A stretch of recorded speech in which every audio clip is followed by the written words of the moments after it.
What experience do you have with, this is multi-part, so let me warn you. What experience do you have with special education?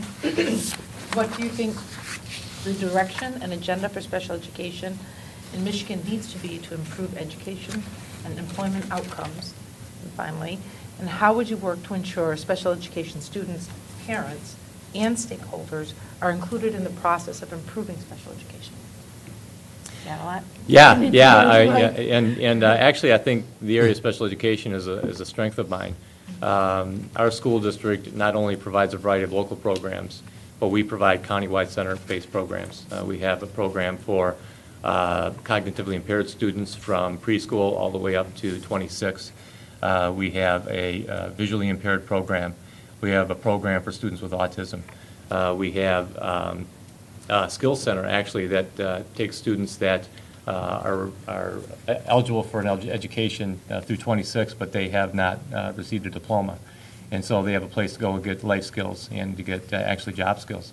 And so we have a variety of different programs, and I'm well-versed and experienced in regards to all the processes that are in place for families, parents. The State Board, State Michigan Department of Education plays a big role in that. You have a variety of processes in place, due process in place for parents to make sure that that their kids are getting their needs met. And so a lot of background in education as it relates to special education. And as it relates to how we move forward, I think some of the things that we're seeing are very positive. I know when I was in Wayne Westland and we have big county programs in Wayne Westland, the special education department and the general education department didn't talk to each other. You know, they had completely different curriculums, they had different ideas, and that has changed significantly over time. And that's been a real positive in my eyes as it relates to what we're doing for kids with disabilities. And so we're seeing the curriculum being much more uniform, and we're seeing the outcomes and objectives much more tied in to what's expected of all kids. And we're certainly seeing the general education staff and the special education staff working as one, because they're all our kids, and really they need to be considered all the same. They just have a different level of learning need.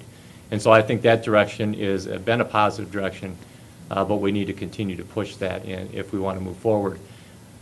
When we look at parents and their involvement, in our school district we have a parent advisory council.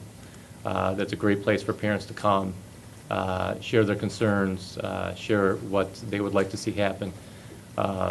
We're very proud in our school district over the last couple of years that out of those conversations with parents, and actually a couple of parents coming to the board meeting, talking about the needs of their children who are going to go to the skills center for that program I mentioned after high school, but they had higher cognitive abilities than other kids in the program, and they wanted a different experience.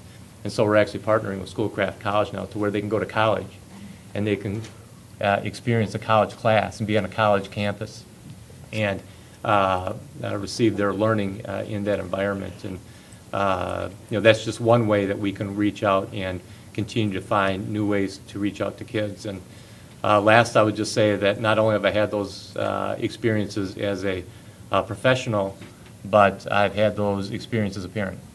I have a special needs child. I've been going to IEP since she was 3. And so I know from the other end what that means, what that looks like. Putting my child on the bus when she was 3 was a scary experience, I have to tell you. But a happy ending.